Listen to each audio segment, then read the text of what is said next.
श्लोक 22 अध्याय 8। पुरुषः स परः पार्थ भक्त्या लभ्यस्त्वनन्यया यस्यान्तः स्थानि भूतानि येन सर्वमिदं ततम्। इस श्लोक में श्री कृष्ण अर्जुन को कहते हैं, भगवान जो सबसे महान हैं, अनन्य भक्ति द्वारा ही प्राप्त किए जा सकते हैं। यद्यपि वे अपने धाम में विराजमान हैं, तो भी वे सर्वव्यापी हैं और उनमें सब कुछ स्थित है। यदि इस श्लोक का विस्तार करें तो यहाँ पर यह स्पष्ट बताया गया है कि जिस परम धाम से फिर लौटना नहीं होता, वह परम पुरुष कृष्ण का धाम है।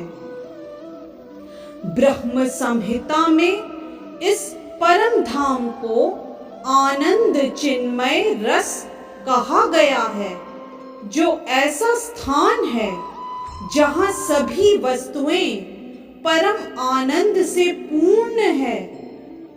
जितनी भी विविधता प्रकट होती है, वह सब इसी परमानंद का गुण है। वहाँ कुछ भी भौतिक नहीं है। यह विविधता भगवान के विस्तार के साथ ही विस्तृत होती जाती है, क्योंकि वहाँ की सारी अभिव्यक्ति पराशक्ति के कारण है, जैसा कि 7वें अध्याय में बताया गया है।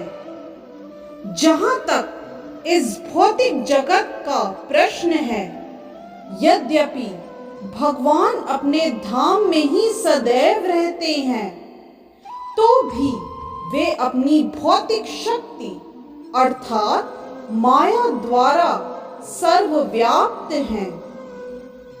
इस प्रकार वे अपनी परा तथा अपरा शक्तियों द्वारा सर्वत्र भौतिक तथा आध्यात्मिक दोनों ब्रह्मांडों में उपस्थित हैं। यस्यांतः स्थानि का अर्थ है कि प्रत्येक वस्तु उनमें या उनकी परा या अपरा शक्ति में निहित है। इन्हीं दोनों शक्तियों के द्वारा भगवान सर्वव्यापी है। कृष्ण के परम धाम में या असंख्य वैकुंठ लोकों में भक्ति के द्वारा ही प्रवेश संभव है, जैसा कि भक्त्या शब्द द्वारा सूचित होता है। किसी अन्य विधि से परम धाम की प्राप्ति संभव नहीं है। वेदों में भी परम धाम तथा भगवान का वर्णन मिलता है। एको वशी सर्वगः कृष्ण। उस धाम में केवल एक भगवान रहते हैं, जिसका नाम कृष्ण है। वह अत्यंत दयालु विग्रह हैं और एक रूप में स्थित होकर भी वह अपने को लाखों स्वांशों में विस्तृत करता रहता है।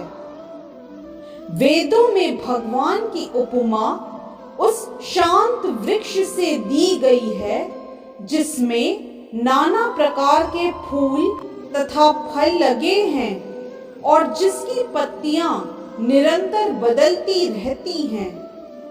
वैकुंठ लोक की अध्यक्षता करने वाले भगवान के स्वांश चतुर्भुजी हैं और विभिन्न नामों से विख्यात हैं।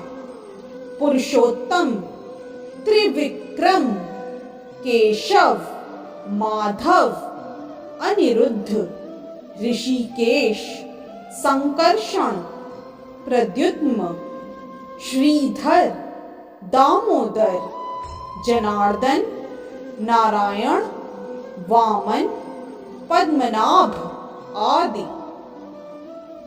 ब्रह्म संहिता में भी पुष्टि हुई है कि यद्यपि भगवान निरंतर परम धाम गोलोक वृंदावन में रहते हैं, किंतु वे सर्वव्यापी हैं ताकि सब कुछ सुचारू रूप से चलता रहे।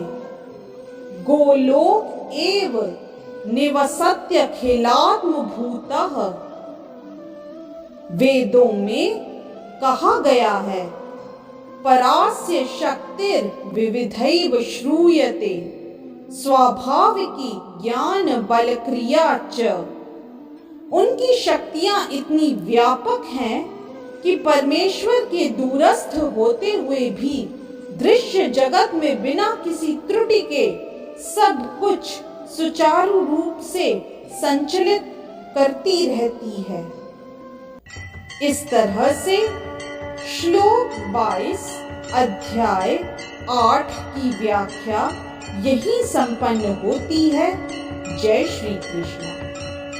यदि आज का वीडियो आपको पसंद आया तो कृपया लाइक, सब्सक्राइब, कमेंट और शेयर करना न भूलें। चैनल का नाम है मिस्टिक फेथ।